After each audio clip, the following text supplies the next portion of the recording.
Welcome back to Study Hall, everyone. I hope you're ready to learn something new today. Always ready.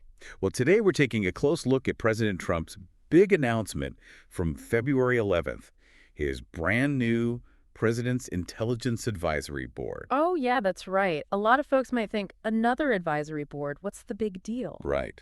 But there's a lot more to it than meets the eye. We're going to break down just how much influence this board could have.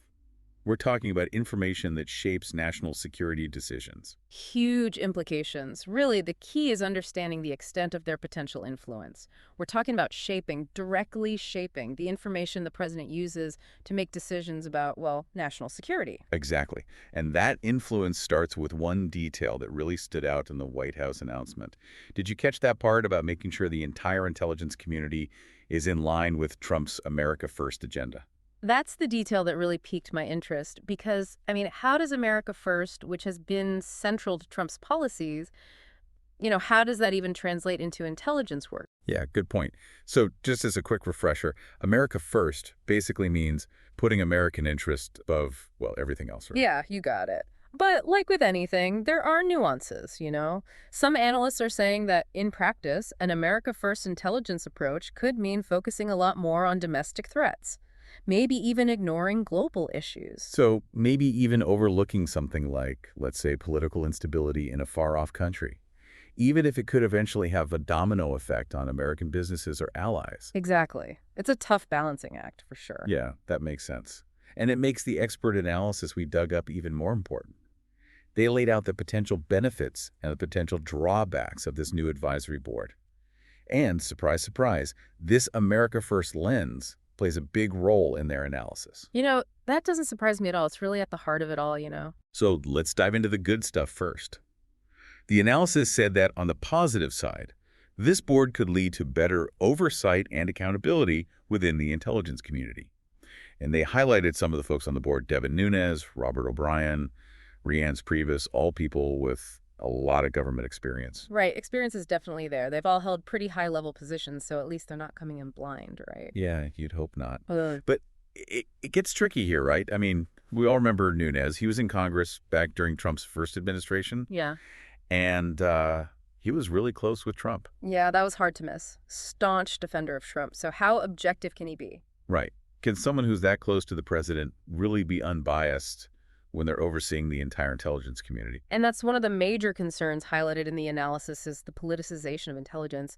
There's a real worry that this board could become not an independent body, but just an echo chamber for whatever Trump already believes. Instead of, like, questioning assumptions or bringing in different perspectives. Precisely. And it's not just Nunes. The analysis points out that there aren't any nonpartisan experts on the board. You have folks like Katie Miller, Thomas Hicks Jr. They're definitely political, but not really intelligence experts. So is it less about analyzing intelligence objectively and more about fitting it into a narrative? That's the worry. And that's where something called policy-driven intelligence risks come in. Imagine building a house, right? But the foundation's all messed up, it's unstable. That's what happens when the information used for policy decisions is biased or incomplete. Okay, I can see that. And then the analysis brought up another big concern, that the board could actually undermine the intelligence community as a whole. But what would that actually look like? So imagine this. You've dedicated your entire career to intelligence, right? Gathering info, analyzing it, the whole 9 yards. But then you present your findings, and they're constantly second-guessed or flat-out overridden by this board that's more interested in confirming what the president already thinks than actually finding the truth. Wow. I can imagine that would be demoralizing. And it could mean vital information gets dismissed because it doesn't fit the America First narrative. Exactly. It's a chilling effect that could have really bad consequences for national security. Right. When intelligence professionals are afraid to tell the truth, we're all less safe. Yeah, no kidding. But, the analysis did mention some potential positives too, right? We should probably dig into those before we... Okay, so before we got sidetracked there, we were talking about the potential downsides of President Trump's new PIAB. But, like we promised, let's flip this thing around. What about the potential benefits? Well, one potential benefit, and the analysis does mention this, is that decisions might actually be made more efficiently, streamlined. The PIAB could be like a central hub. They could coordinate intelligence work between all these different agencies. Okay, I see where you're going. So less Yeah. red tape, less agencies working in their own little bubbles, and more of everyone on the same page working together, with a shared understanding of what the president wants. That's the idea. And that kind of communication, getting everyone on the same page quickly, can be so important when you're dealing with something that's changing fast, like a cyber attack or, a terrorist plot. In those situations, every second counts. Right. Time is of the essence. Makes sense. And didn't the analysis also suggest that the PIAB could actually help allocate resources more effectively? Right. So if the intelligence community's priorities are lined up with the president's America First agenda, then the PIB could theoretically make sure resources are going to the areas that are most important to American interests. Okay, let's try a hypothetical here. So under this America First idea, securing supply chains for stuff like semiconductors, that becomes a top national security priority. Okay, so in that case, the PIAB could shift more funding and personnel to intelligence gathering, specifically related to those supply chains. Maybe they'd focus on potential disruptions, from rivals or economic problems in those key areas. So it's about figuring out where the vulnerabilities are and where the threats might come from before things blow up. You got it. That kind of foresight could be really important, especially when it comes to protecting American economic interests. Okay, so we've got faster decisions, maybe smarter use of resources.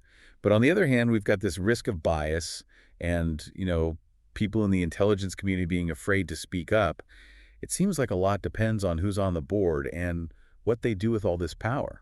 You're absolutely right. It all boils down to the people involved and the choices they make. And that brings us to something else the analysis brought up, something we haven't talked about yet: public perception and trust. Right, the public thinks the PIAB is, like, too political. It can make people lose trust in the intelligence community, right? Exactly. Imagine the PIAB just ignores intelligence that doesn't fit what the president wants to hear, or they only release certain bits of information to spin a story. I can see that happening. And then everyone starts questioning everything the government says about intelligence.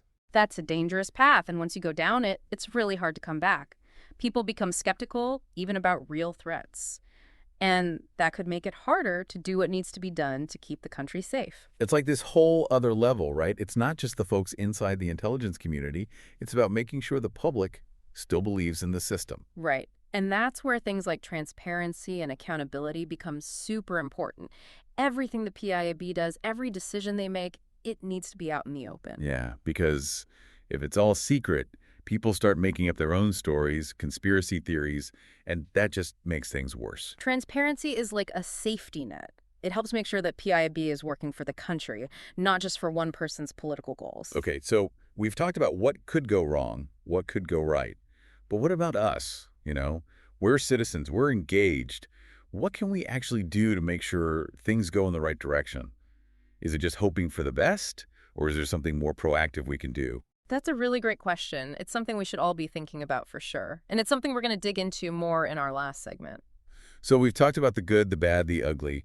This PIAB could be a real game changer, but it could also backfire big time. What can we, as regular folks, do to make sure things don't go off the rails? Honestly, staying informed is huge. It's the most important thing, really. Don't just skim the headlines, really dig into the PIAB's decisions, how they explain them, what kind of impact they're having on, how intelligence is gathered and how policy is made. So, go beyond those gut reactions and really understand the details, right? Yeah. Look for analysis from different sources, the people who are pro-PIAB and the people who are skeptical. Get a full picture. Don't just listen to one side. Don't get stuck in an echo chamber. Right, exactly. And don't be afraid to speak up, Yeah. Have discussions, share what you learn, write to your representatives, and support the organizations that are pushing for transparency and accountability. So it's about, actually doing something, not just watching from the sideline. Exactly. That's how democracy works, people getting involved. And when it comes to national security, we can't afford to be passive. I couldn't agree more. So as we wrap up our deep dive into President Trump's new PIAB, it's clear that the stakes are high. This thing could completely change how intelligence works, and that's going to have a huge impact on American foreign policy.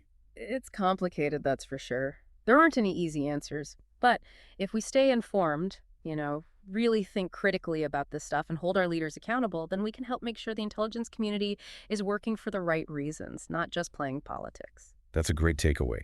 Remember, everyone, knowledge is power. but it's only powerful if we use it.